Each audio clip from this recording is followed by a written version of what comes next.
Brazen.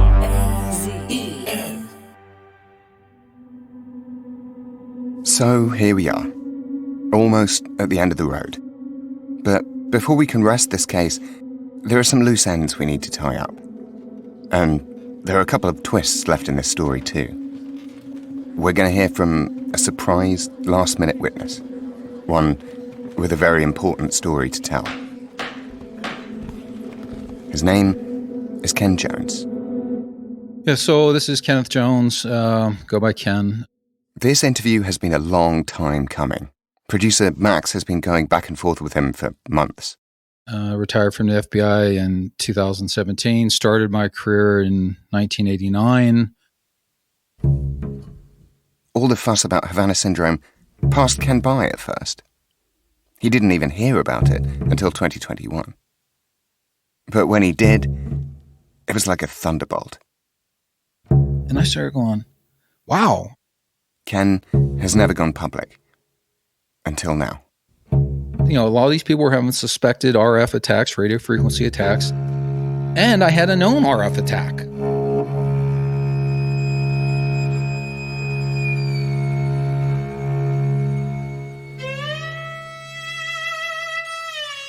From Project Brazen and PRX, this is The Sound. I'm Nicky Woolf. Chapter 8. Hammers and Nails.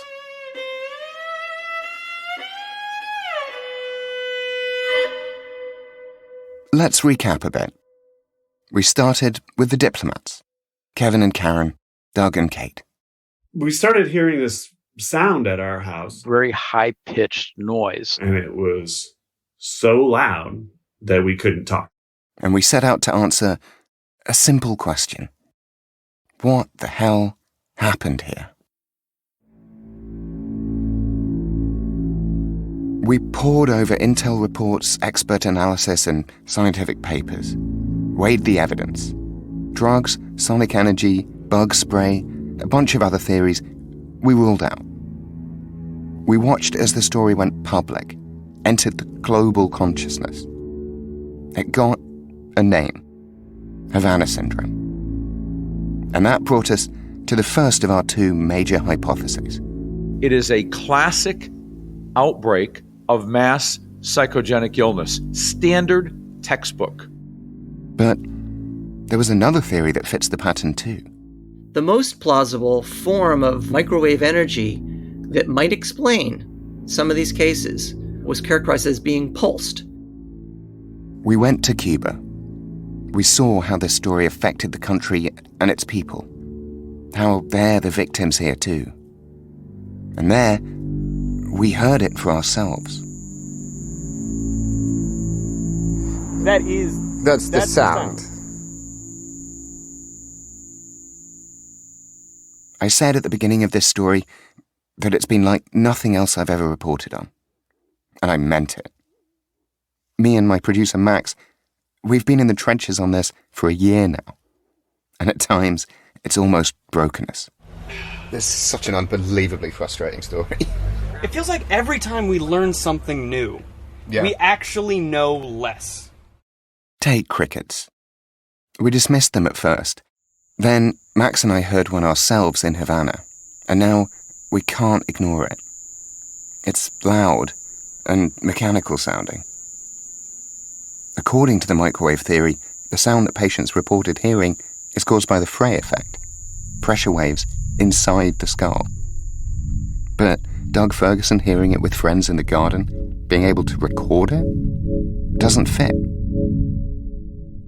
So we call him up again. This isn't going to be a comfortable conversation. This detail is a big talking point for the psychogenic camp, which means it's been used to discredit people like him. While you were on this posting in Cuba, did you hear cicadas separately from this? I didn't hear anything that sounded remotely like this thing. So I would say there was not a plethora of different cicada and cricket sounds on the island at that time. Like, this was the only thing that stood out of that nature. Here's the recording Doug made, and here's the cricket we recorded.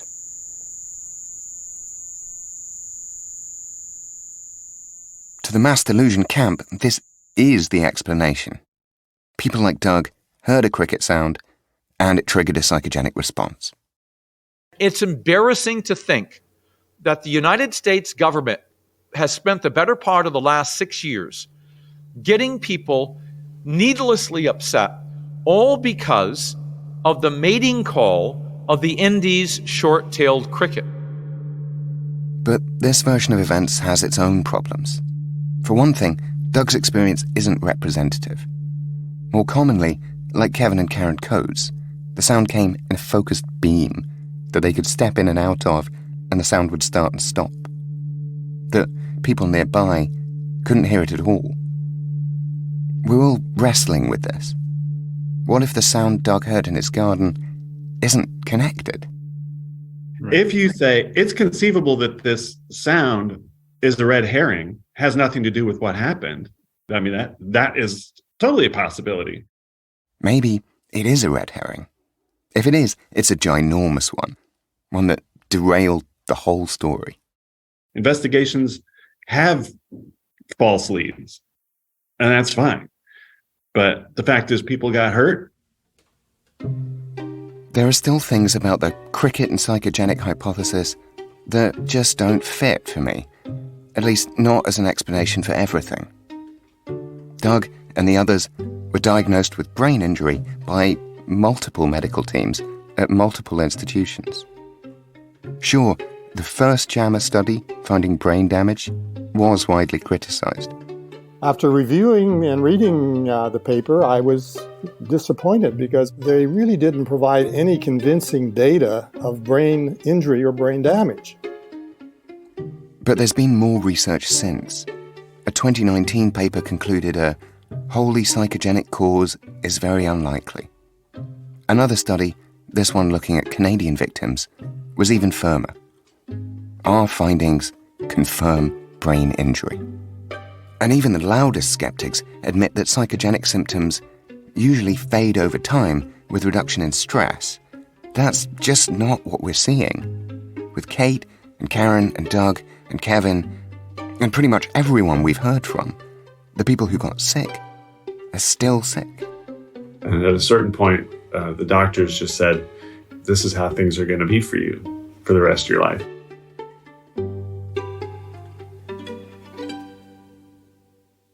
Going through all these competing theories, my biggest takeaway is that basically everyone who's looked at this has come away with the conclusion they were primed to see. I keep coming back to this idea that when you're a hammer, everything looks like a nail. Physicists see microwave energy. Neuroweapons experts see neuroweapons. Neurologists see neurological effects. Spies see spycraft. Psychologists?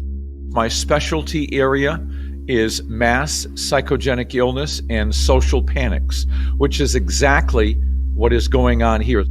Then there's the politicians.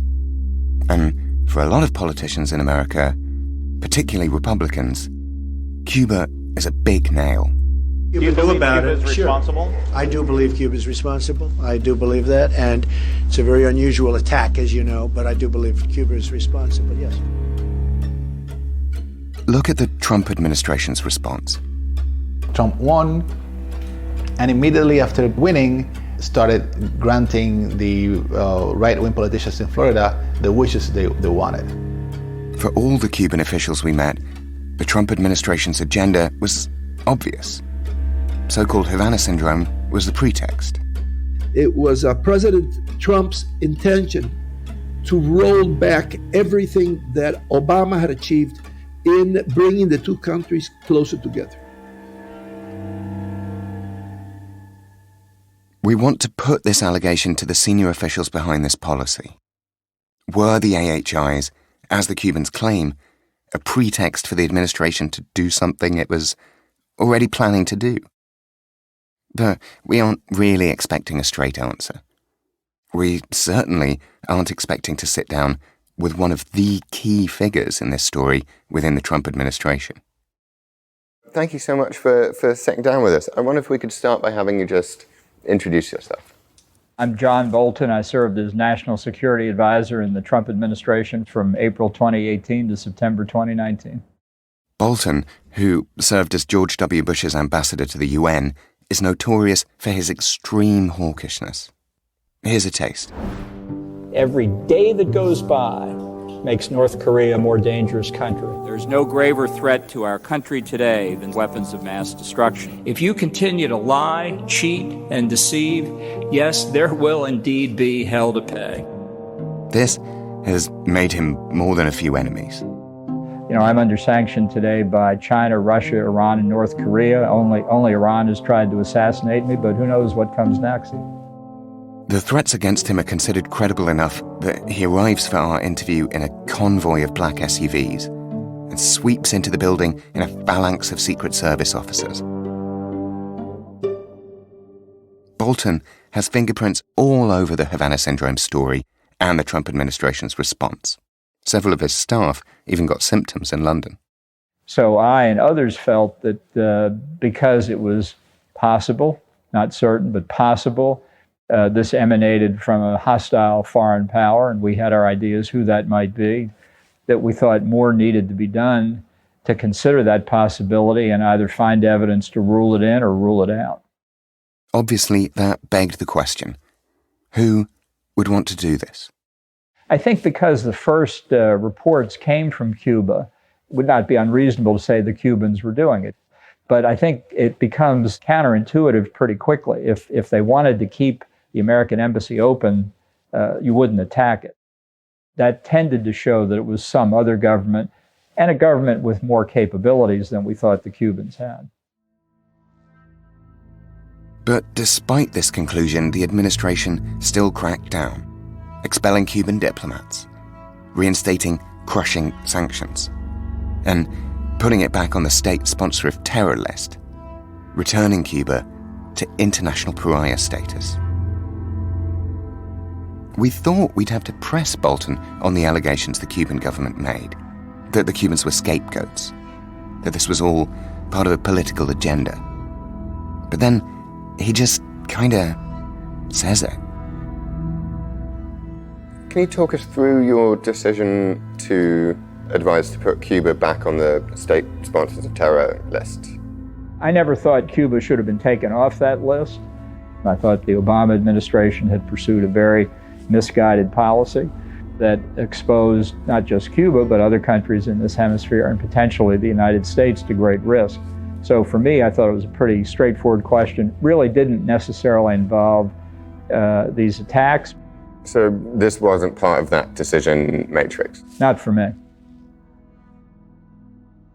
Bolton is telling us that the narrative we heard from the Cuban regime is basically true, that Havana Syndrome itself didn't matter. Well, from my perspective, it really didn't have an impact at all. I wouldn't have recognized the government in Cuba. I think it's still repressing its citizens. I think it's still a threat to the United States because of its openness to Russia, China, Iran, and others. But that just goes to the fundamental character of the regime that I believed all along anyway. But this isn't the most jaw-dropping thing Bolton tells us in this interview.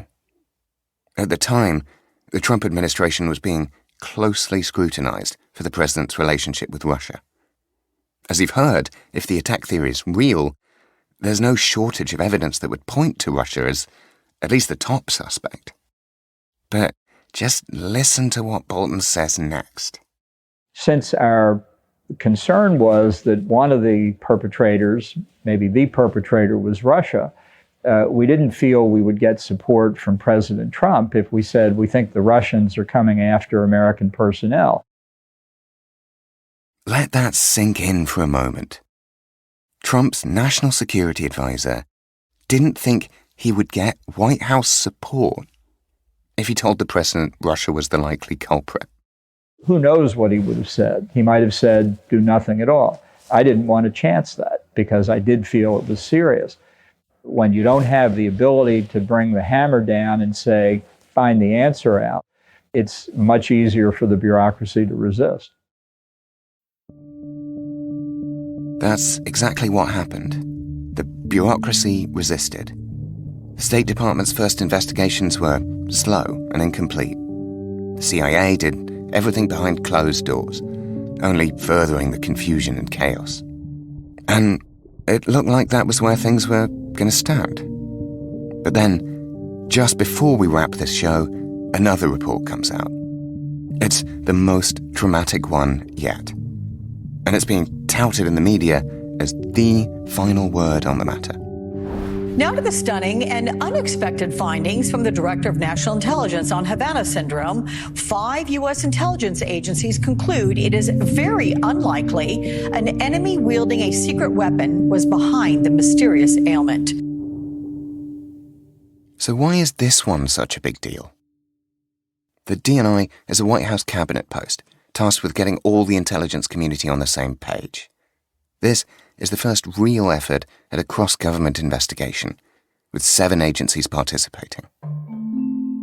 Each answers the question, was a foreign entity involved in the AHI cases, from unlikely to likely, then rank their confidence in the answer from high to low. 5 agencies concluded that it was very unlikely. The other 2 said merely unlikely. To unpack the report, we get in touch with a couple of our long-time sources. First, I want to get neuroweapons expert Jim Giordano's reaction. We're looking at bits where they say things like 2 agencies have a moderate to high confidence, 3 agencies have moderate confidence, 1 agency abstains. And, the Washington Post went with shattered the consensus in its headline. I don't know what you think. This doesn't seem to be doing that. No, it doesn't. I think what it does is it adds further ambiguity. It's not definitive, both in terms of its language and certainly in terms of the actual information that is presented. It's certainly a strange document. A fair amount of it is redacted, and parts of it are super weirdly phrased. In that ambiguity and failure to recognize what are well accepted realities about the science, the technology, as well as the medical findings, that then comes off as exceedingly curious, once again, very, very least, and at very, very worst, suspect. This is giant verbal diarrhea. Next, we check in with former CIA official and AHI sufferer, Mark Polymeropoulos. Basically, the judgments that are going forth in this, they're assessing at very low confidence. And that's one step away from it didn't happen. No agency reported above moderate to high confidence. 1 had low confidence. 1 agency abstained, declined to even answer the question. But Mark says that nuance isn't reflected in all the press coverage. There seems also to be a difference between what was briefed at the DNI and actually what's in the content of the actual assessment. We hear from multiple sources that are flabbergasted. 1 former CIA operative describes it to me as, quote, a fuck you to anyone who's ever worked for these agencies. What I find a bit disturbing is the messianic zeal of the analysts' conclusions. This never happens in the intelligence community. For whatever reason, the analysts are really portraying this as much more of a concerted effort amongst all the different intelligence agencies, where what I've been told is that DOD is not on board with this.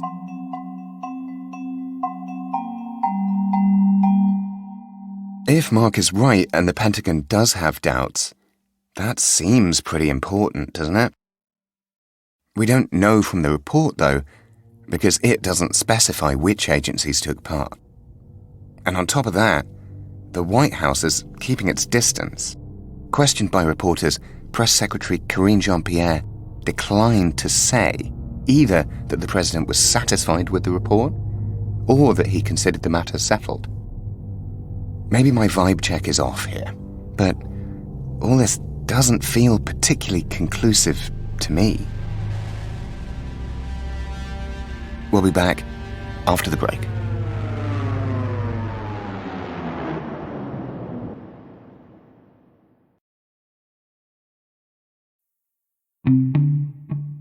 We're back. Cards on the table. To me, it's undeniable that once all this became famous, once it gets called Havana Syndrome, that some kind of psychogenic spread was inevitable. There are thousands of claimed cases worldwide. It's just common sense that the vast majority of them are unlikely to be attacks with weapons, right? I mean, I really hope that's true. But let's try to address the attack theory separately, on its own merits.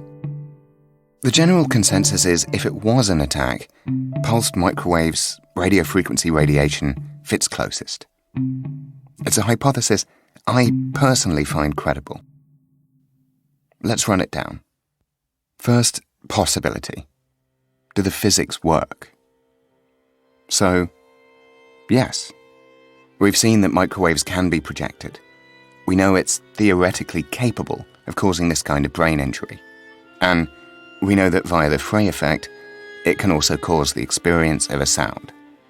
In the past, some of the clinical features had been elicited with pulsed radiofrequency energy. Next, plausibility. How likely is it? Well, we know devices like these exist. We've seen the patents and the training videos. We know the US has access to them. And we know other nations have been working on similar tech. Just to get straight to the point of it, I guess, does the US have devices that can do this? Yes. The last question is probability. What do I think happened here? The subjective view. Well, we've heard about the long history of microwave energy devices. We've heard about Russia's history with this tech. We know, in fact, that they've actively deployed microwaves, for surveillance purposes at least, against American embassies. I've had some friends who have died from some very strange diseases out of Moscow. This does not, it's worth repeating, rule out a psychogenic event. In fact, the two theories are perfectly comfortable side by side. For a mass psychogenic event, it doesn't really matter where the story comes from, whether, at the core of it, there's a grain of truth or not. My gut feeling, where I land after all this, after going through all the reports, the science, the tech, the history, the victims, I do think some kind of device was used in some cases. I think something happened in Havana. Sure, a lot of the evidence is still circumstantial. Up till now, we haven't been able to link a known RF attack with what our sources describe. And that's why, Your Honor, we would like to call our surprise witness to the stand. It's time to hear from Ken Jones. Anything we talk about today is just going to be my views of what I experienced overseas and doesn't reflect those of the FBI. For as long as he can remember, Ken wanted to be an FBI agent. I just had this thing in my head that I wanted to work bank robberies. I thought if I could get into the FBI and help prevent or solve bank robberies, I thought that'd be great. He worked for the FBI for nearly 3 decades, across a bunch of roles: terrorism, financial crime, internal leadership, and he did eventually get to bust a bank robbery. It was a holiday weekend or something like that, and I was the only one there, so I actually had to do the groundwork. But at least I got one under my belt. And you want me to start talking about the incident now? In 2009, Ken was posted to an embassy overseas. He won't say where. Yeah, the language, business language is Russian. Yeah, I'll just say it's a former Soviet country. One day, when he gets to work... What ends up happening is I go to sign into my FBI computer and there's no connectivity. He tries all the usual tricks and a lot of the unusual tricks too. It doesn't seem to be a bug. The secure network is down. I can't do FBI work over Gmail or any, open network. So I was asking around the embassy, different groups and people, who do I talk to about this?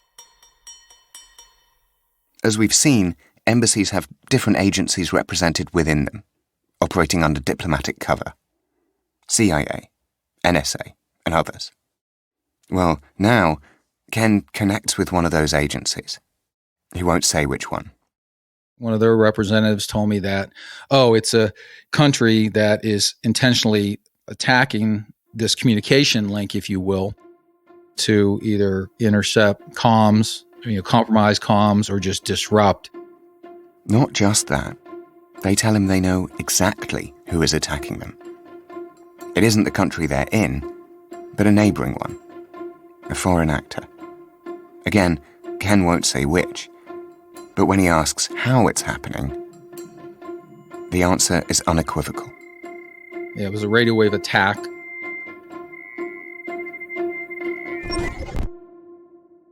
So at least one part of the US government knows someone is blasting radio frequency energy at the embassy, and it's messing with the comms equipment. I really didn't think at that time in the end of 2011 to say, like, hey, are they still out there attacking that with radio frequencies? But I can tell you shortly after that, I started experiencing daily migraines. You know how the story unfolds from there. It felt like if someone was going to stick a spike or a nail or something right through the side of my temple, that was the most intense pain or pressure I've ever felt.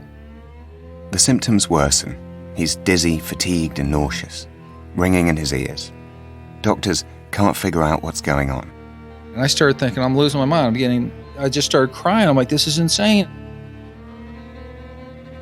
For years, he doesn't link the symptoms to the radio frequency attack. He'd been briefed on security threats before the posting, but they never mentioned anything like this. He'd never heard of RF exposure or its potential effects. It's only years later, when he hears about Havana Syndrome on the news, that he makes the connection. He was like, oh my God, is this what really caused what's going on with me? That's a little scary in a sense. Then you kind of turn to now what? Can this be like officially connected to a traumatic brain injury due to RF exposure? And I started asking that question, and that's what led me down this path to try to be evaluated. He spends the years since wading through paperwork with the Bureau. That's pretty much what my ask was to the FBI was, hey, are we evaluating our people? Can we get our people evaluated? That's all I really wanted and still want. For a long time, Ken is left hanging. Doctors, lawyers, and colleagues can't do much for him. But as he finally agrees to go on the record with us, he's just got some good news. He has a chance to get sent to the same facilities as the Havana cohort. He's now just waiting on a referral from the DoD. To finally be considered to be evaluated means a lot. It's just like a relief, and I don't want to say like validation, but it just gives you a little hope that, maybe they can connect the dots. This is why you've been feeling like this for the last 10 years of your life. It's hope, I guess, in that sense.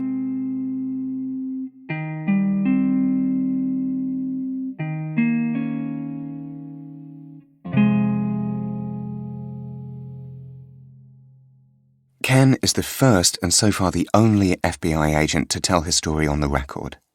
But he tells us others have come forward internally. This radio wave attack, the one an intel agency told Ken was happening, was in 2011, way before the Havana outbreak. No narrative was out there. Nothing that could cause any kind of psychogenic suggestion. And not only that, intelligence agencies knew, even back then, enough to tell Ken explicitly that RF energy was being deployed against the US Embassy by a foreign actor. And this actually pokes another hole in that DNI report. They only looked at cases from 2016 on. How many people like Ken Jones are there out there who they never investigated? People who got sent to far-off places to do classified work. People who came back with debilitating medical problems they don't understand.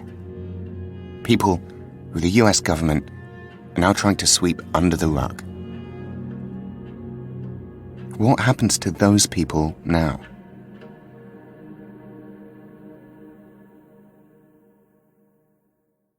Like so many individuals that have sustained traumatic brain injuries, modern medicine hasn't found, that magic imaging.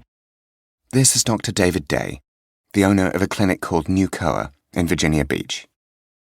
NewCoa specializes in mapping and treating brain injuries. With us, what's unique is that we're looking at the electrical activity in the brain, and as we do the treatment, what's unique is that we can see a shift of that electrical activity, and with that comes the improvements in their clinical symptoms as well.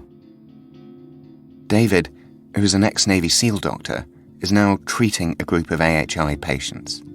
Today's client is Mark Polymeropoulos.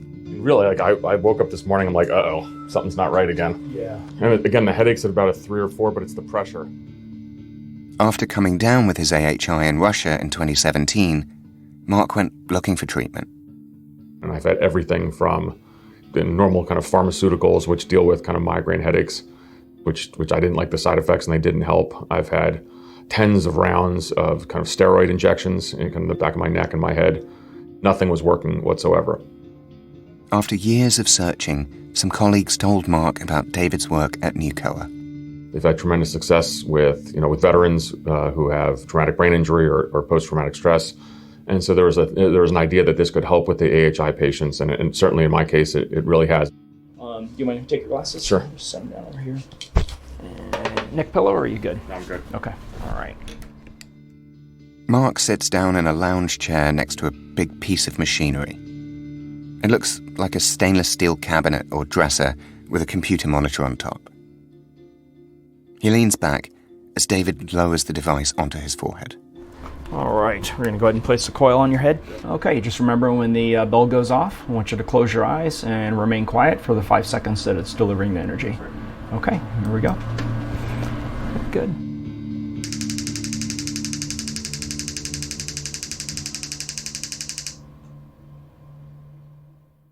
This treatment is a form of what's called magnetic e-resonance therapy, or MERT. What we're doing is we're finding out your precise electrical activity and your frequency, the optimal frequency for your brain. That magnetic energy is then guided and directed so that there's synchronization that's occurring, so that the brain is now communicating more efficiently and more effectively. I just like the symmetry of it. The theory is that AHI victims like Mark may have been injured by directed energy. And now, here he is, having directed energy beamed at his brain to heal it. In effect, it's brain stimulation treatment. It's designed ultimately to make you feel better.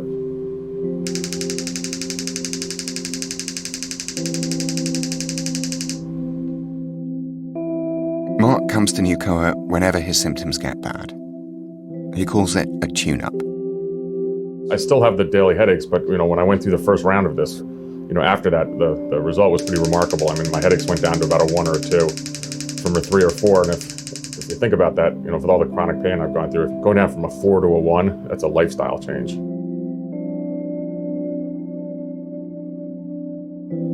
After about 20 minutes, the treatment is done, and David removes the device from Mark's head. Yeah, all right. Yeah, sure. Turn and burn. All right, we'll see you. Bye, Mark.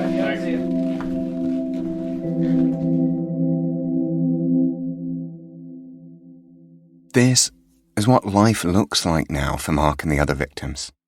Those we've met across this season will likely spend the rest of their lives chasing new treatments like this.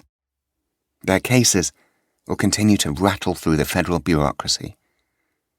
But they're unlikely to ever get a concrete answer to the question: what happened to them? With reports like the latest DNI assessment making waves, their claims are likely to continue to be dismissed. Just like the officials who were downrange of the Moscow signal. Just like the victims of Gulf War syndrome.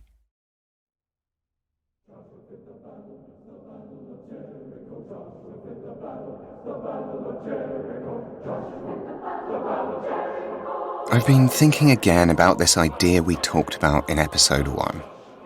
How a sound, if it's powerful enough, is a shockwave. About how the shockwaves of this story spread. How they fanned out these increasingly powerful ripples. How they overturned lives. About Cuba and the colossal damage and misery they caused there.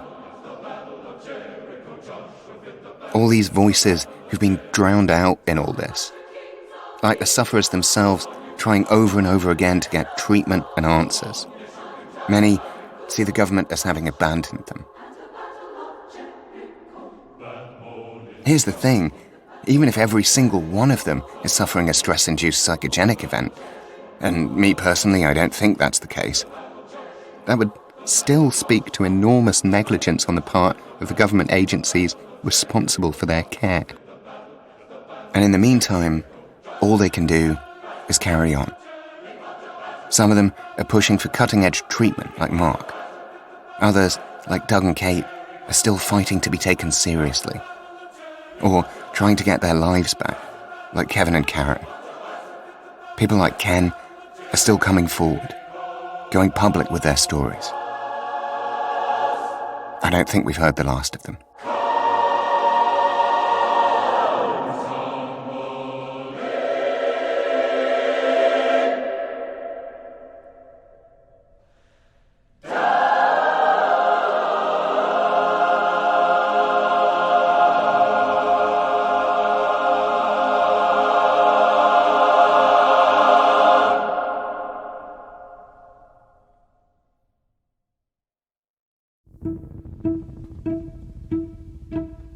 The Sound is a production of Project Brazen in partnership with PRX. You can follow the show on Apple, Spotify, wherever you get your podcasts, to stay up to date on new episodes. Do leave us a rating and review. It really does help people find the show. Unlock bonus content and immersive ad-free listening by subscribing to Brazen Plus on Apple Podcasts. Subscribing will get you access to premium audio quality and exclusive reporting, including extended interviews from the show. The Sound was produced by Goat Rodeo. The lead producer is Max Johnston. The show was reported and written by me, Nicky Woolf, and Max Johnston. Executive producers for Project Brazen are Bradley Hope, Tom Wright, and Nicholas Brennan. Senior producers for Goat Rodeo are Ian Enright and Megan Nadolski. Mixing and engineering by Rebecca Seidel. Original score by the fabulous Ataka Quartet. Additional music from Max Johnston, Ian Enright, Rebecca Seidel, and Blue Dot Sessions. Editorial and production assistants at Goat Rodeo from Isabel Kirby McGowan, Cara Schillen, Jay Venables, and Megan Nadolski. At Project Brazen, Mariangel Gonzalez, Megan Dean, Susie Armitage, Francesca Gilardi Quadrio-Curzio, Salba Lee, Lucy Woods, Siddhartha Mahanta, and Neha Wadaka. Our producer in Havana is Boris Crespo. Ryan Ho is series creative director. Cover art designed by Julianne Pradier. Series video production by Javier Labrador, Andrea Klarich, Julia Franchi, Emily Chow, and Nicholas Brennan. Special thanks to Shah Dreyer for Spanish translations. And Whistledown, our recording studio in London.